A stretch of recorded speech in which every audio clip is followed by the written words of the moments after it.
I'm going to call the Springfield City Council work session to order with roll call. Mayor Van Gordon. Here. Councillor Weber. Here. Councillor Moe. Here. Councillor Rodley. Here. Councillor Blackwell. Here. Councillor Doyle. And Councillor Stout. Here, thank you. All right, we have one item tonight, which is the 2025 Eugene Springfield HUD Consolidated Plan, which is everybody's favorite consolidated plan, with Aaron Fifield. Great. Thank you, Mayor. Good evening, Council. My name is Erin Fifield. I am the Community Development Analyst with the city and the administrator of our federal community development and housing grants for almost 10 years now. I'm here tonight to give an overview of the 2025 Eugene Springfield 5-year consolidated plan. This plan is a requirement in order for the cities of Springfield and Eugene to receive federal funds from the U.S. Department of Housing and Urban Development, also known as HUD. I'll note that because we receive home funds jointly with Eugene, this plan was completed together with collaboration with Lane County as it relates to social services and homelessness. I'll note that the City of Eugene staff took lead on this project, particularly Genevieve Middleton, and so I want to thank her for her work. So tonight I'll provide an overview of the consolidated plan process and timeline. We'll talk about some of the accomplishments that the city has completed with these federal funds in the past 5 years. We'll highlight some of the data and key findings that came out of this effort, as well as the priority community needs that were identified. And then we'll look at the proposed draft 2025 strategic goals for the next 5 years.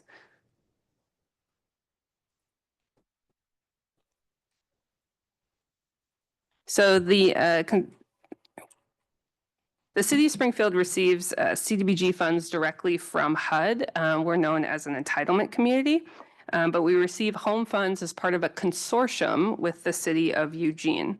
CDBG funds, for the most part, are flexible and can be used in a number of ways toward different activities that support community development, social services, and affordable housing, with a primary goal to benefit low and moderate income individuals. Home funds are funds that are primarily geared toward the creation of new income qualified affordable housing. The funding itself goes toward affordable housing developers and providers, as well as property owners of sites for future affordable housing development, nonprofit agencies, local contractors, and businesses. Again, with the primary goal of serving low and moderate income folks. And I just want to give some perspective on that as far as low and moderate income is considered for HUD. The most current numbers we have for a household size of 1, up to 80% AMI, we're looking at about $50,000 a year, household of 1. For a household of 4, that's about $71,000 a year, would qualify for certain activities under this program. So the consolidated plan itself is a requirement of HUD in order to receive these funds, and it also serves as the primary tool we use to guide the use of these funds over 5 years by identifying the needs in our community now and sort of setting priorities over the next 5 years. The City of Springfield receives funds based on a formula allocation as well as congressional appropriations. On your screen, you'll see that across the 2 jurisdictions, we're estimated to receive approximately $14 million over the next 5 years. For Springfield, that breaks down to about $535,000 each year in CDBG funds, and about $250,000 to $300,000 in home funds each year. Our current plan expires in June. We need to submit our new plan to HUD in May, and it'll start July 1.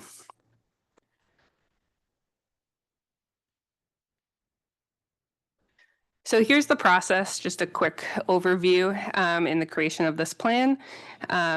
It's outlined sequentially here, and it's defined by federal requirements. It includes data collection, assessment, priority evaluations, and decision-making to provide direction for the next 5 years. The goal is for the new plan to incorporate public input while also utilizing recent data and giving flexibility to adapt to changing conditions over the 5 years. I'll note that we began this process last April, and so with the goal of adopting in May, that'll be about 13 months to put this together.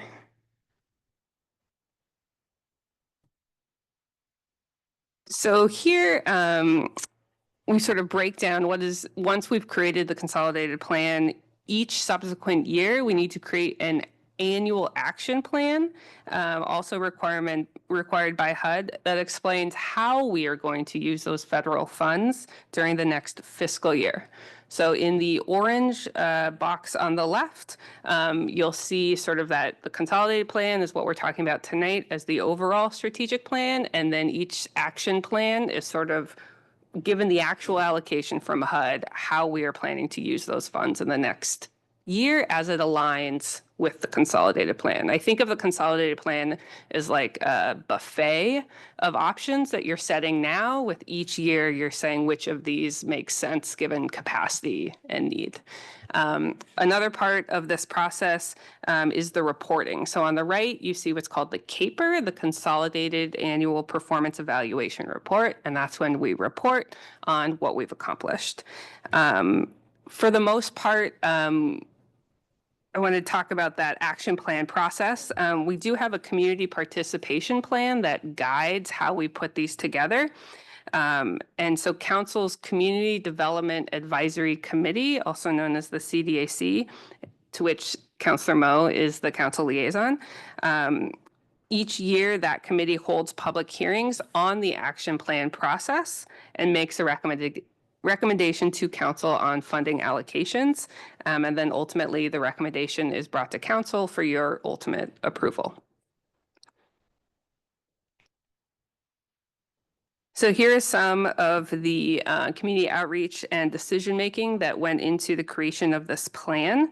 There is, per HUD, a required consultation with a wide range of stakeholders and outreach to specific populations, some of which are listed on that screen. The outreach included interviews, surveys, focus groups, and public meetings with regional public and private agencies, as well as internal meetings with city staff, including our city's executive team. For this process, Eugene and Springfield formed an advisory committee to review this information, receive public comments, hold public hearings, and make a recommendation to the two cities. The committee was made up of a city councilor and 2 community members from each city. Springfield was represented by Councilor Rodley and 2 members of the council's Community Development Advisory Committee. So I think I want to just roll through some of the accomplishments on how the city has used these funds over the last 5 years. So just read through it. The city created 69 new units of income qualified affordable housing. That is the Hayden Bridge Landing apartment complex just north of Fred Meyer on 5th and Q by Homes for Good. The city also has internally a home repair program that we administer ourselves and contract with local businesses and contractors to do repair work. In the last 5 years, we've estimated to help about 370 low-income homeowners with health and safety improvements. That's examples include new heating systems, roof repairs, electrical and plumbing improvements. We've also supported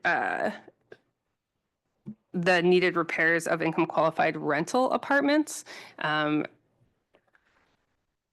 was a roof project, I think, from last year, and then council has also indicated support for putting CDBG funds toward that, which I'll be bringing back in March. Through the city's homeownership program, also known as SHOP, we're providing $25,000 in no-interest deferred payment loans to low-income homebuyers in Springfield, and we're estimating to support about 3 new homebuyers each year. We partner with Dev Northwest on that effort. Regarding human services, the city allocates 15% of its CDBG funds to Lake County Human Services Division each year to support local nonprofit service providers. This last year, those funds supported Catholic Community Services, Relief Nursery, Food for Lake County, and Hope and Safety Alliance. The council has also supported nonprofits with capital facilities. You're using CDBG funds to upgrade the bathrooms in City Hall near the library to be ADA compliant. You're also using those CDBG funds to support new in-home childcare businesses with startup grants, to plant trees in low-income neighborhoods, and have completed crosswalk improvements near schools, including the raised crosswalk that you can see on your screen across from Dos Rios.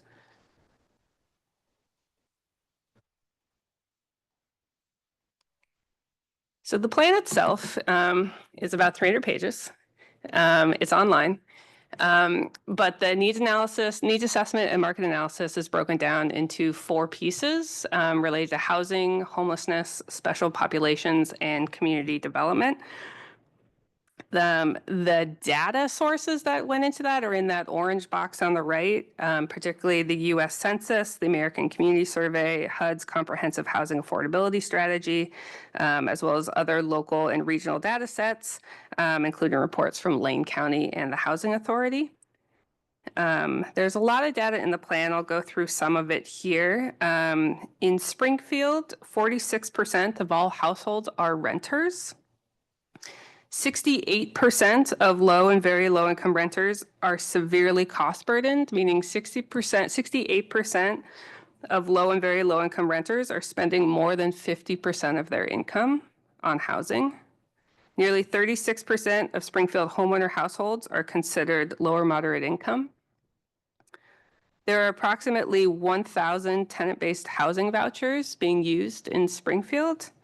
And over the course of 2022, about 1,000 residents in Springfield were unhoused at some point.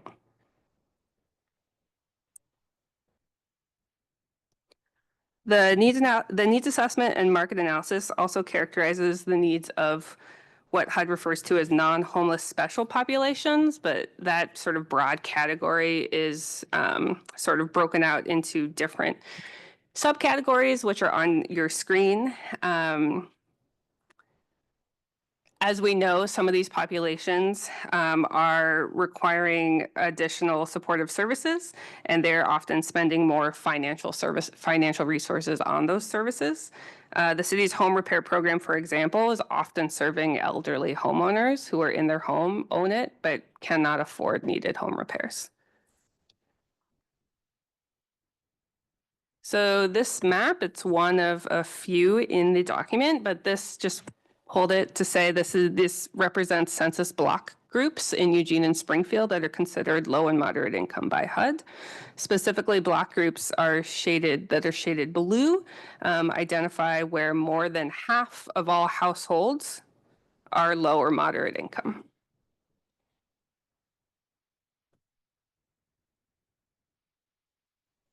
The plan also requires that the cities identify priority needs to say where are we prioritizing where these funds should go over the next 5 years. And so these are the 6 priority needs, which arguably encompass everyone at some point. We're talking renters, people experiencing homelessness, non-homeless special populations, homeowners, employment opportunities for those who need them, and then broad low-income neighborhoods who need support.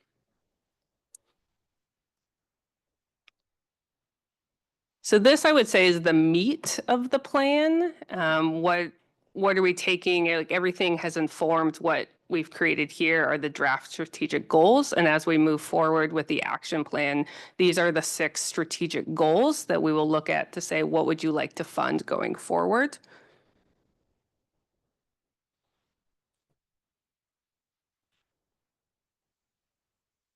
So these are the goals that were recommended by the Consolidated Plan Advisory Committee. And I'll point out, maybe this is smaller, but this is over 2 slides are the 6 goals. So the goals are on your left. Increasing the supply of affordable housing, rehabilitating the existing housing stock, and providing homeownership assistance. And then the priority needs that will be served by those goals are in the second column. This is how HUD is requiring this information be presented.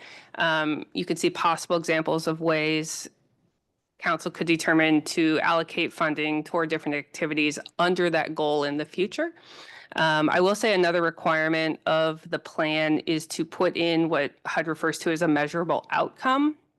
The way Springfield staff went ahead and approached that was to say, where has council's support been in the past and how have we used those funds? And so estimating those outcomes on the right is sort of guided by the past. I will say we are not held to these numbers, but it is a requirement that we estimate where will funds go. I think I personally struggled with it, knowing that each year we're coming to you to ask, where is the need and where would you like to prioritize? So who are we to say what we're estimating over 5 years? But I think on this next slide, you'll see I struggled to put anything in the far right column because I didn't know where that priority was going to be. And so the narrative of this plan that we're submitting to HUD sort of acknowledges if there's available funds, it'll be up to council to determine where that money goes and then what that sort of outcome will be. So it may look empty, but that's not the goal. It's sort of depending on where the funds are and where the need is. That's the quick summary. Next steps, I'm going to come back to council during regular session, and you'll have the opportunity to approve a resolution in support of the consolidated plan. The consolidated plan will also be going to the Eugene City Council for their approval, and then ultimately we'll need to submit it to HUD before May 15th. Are there any questions?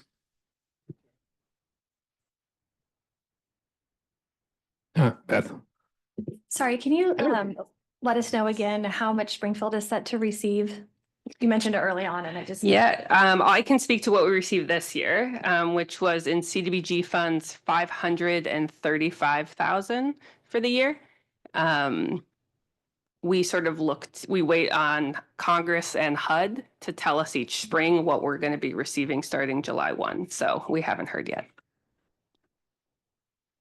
13 million is over 5 years, correct? Yeah, the 14 million is over 5 years between both Right, Eugene okay. and Springfield. That's why it sounds so small. Yeah. All right. Alan. Just for clarification, there's a handful of different like real minor things. I know you have the advisory committee. Do you want feedback on some minor things or want questions on some minor things? Or do you want just is the overall plan look good? Because overall the plan I really like. Yeah. And I don't want to get too far in the weeds, right? But I also want to know what kind of feedback are you looking for right now? It's a great question. Primarily information-based was, so the Consolidated Plan Advisory Committee that sort of put this recommendation forward has met and is not planning to meet again, for what that's worth. And so having Springfield Council and community members represented on that committee sort of helped inform that. But I can certainly answer questions or take feedback for what you see as discrepancies or questions for the future. So I would say, Alan, if you had like errata type stuff, maybe, email it to her. But if you have kind of policy questions, go ahead and ask them. Well, let me try one on just for size. So I love the SHOP program, but I almost worked with somebody who was in the process of buying their first house, and she just like barely didn't qualify for what in terms of the housing market for in terms of the quality of housing that she was looking to move into, and it wasn't anything exorbitant, but it was a good solid move. I noticed like it was almost like those things weren't quite. She needed a little bit more assistance in that. The 25,000 would have been great, but she just barely didn't qualify for it. So I was just wondering if that was a consideration. And to use the same person as an example, I notice also, we talk about things in terms of for a single person, it's a $50,000 income, but for a family of 4, it's a $75,000 income.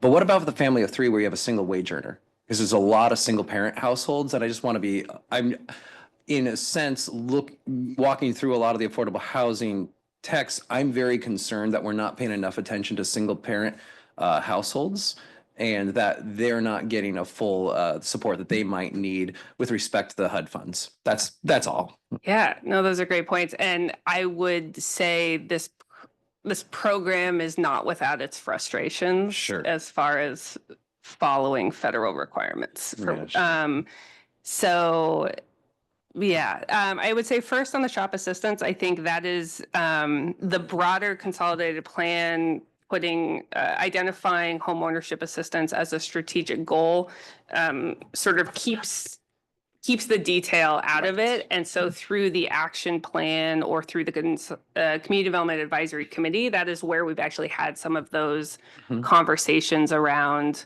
what is an appropriate amount to sort of give toward one person that Mhm. may need it versus do we want to serve more people? And yeah, that is the It's a policy. That is a balancing great act. policy. Yeah, that's a Yeah. policy question. We are exploring, is there a way to match those funds with non-federal or non-CDBG to help support? Mm. Because there are these like nuances with this, and I'm sorry if I'm going in the weeds, but these nuances to the CDBG program that guide maybe why we've set it where we have, and I'm happy to go into it if you're curious, just curious. Maybe another time, Yeah. but I appreciate your feedback Yeah, already. That's really good and feedback. the household, I mean, you're right, like HUD looks at a 3-person household as like individuals living in the household and only counting adult income. Right. Whether or not those are 2 adults and 1 kid versus 1 adult and 2 kids is not distinguished. Right. Okay. Thank you. Lori? Thank you. And I know that Erin was sort of spreading around the praise, but Erin has done a great deal of work in this, and I appreciate working with her because, as you were very carefully pointing out, we have some say. And we do not have a lot of say. So this is funding that comes with a lot of restrictions and a lot of hoops and a lot of planning and a lot of I's we have to dot and T's we have to cross. And we're working in collaboration with Eugene so that we can bring in as much money as possible to do this. And we couldn't do it without the staff who are so, like you said, 10 years of experience who are helping to guide this process. And I think that the meetings that we had were recorded so folks could go and watch and see the robust conversation that we had as we were working through this as a committee and the questions that the representatives from the committees brought and how we worked through it to get to those goal areas, to see that it is a long process with lots of opportunities for people to give input. Thank you. All right. That looks, for the record, Counselor Doyle did join us. The question that I had, or maybe it's just simply a comment, is the last few times we've done the consolidated plan and there's not nearly enough sort of money to really go around. We have done a really nice job of fleshing out the human services portion of it, the affordable housing piece, the supporting the human services piece. We've historically really struggled to find projects that fit in that economic development bucket. And I think it's important to acknowledge as we're adopting this next set of plans that it's got a kind of a foot in all, in a bunch of different buckets, including, there is money here for economic development. Lastly, Springfield's been historically, a home ownership community, and like this was one of the big programs that we promote that help people get into their home ownership for the first time, or as people age in place, keep their home, stay in their homes in a sort of safe and healthy way. And I think it's important that we continue to fund, or highlight those programs that have served this community so well. I know it's a little bit more detailed than what's in the consolidated plan, but I think it's worthwhile to say that we've done a really great job with these funds. All right, I think you have your direction because I think it's coming back for a public hearing. Not a public hearing, just a vote adoption by There you council. go. Okay, perfect. This is our only item. We are adjourned until 6 o'clock. Thank you.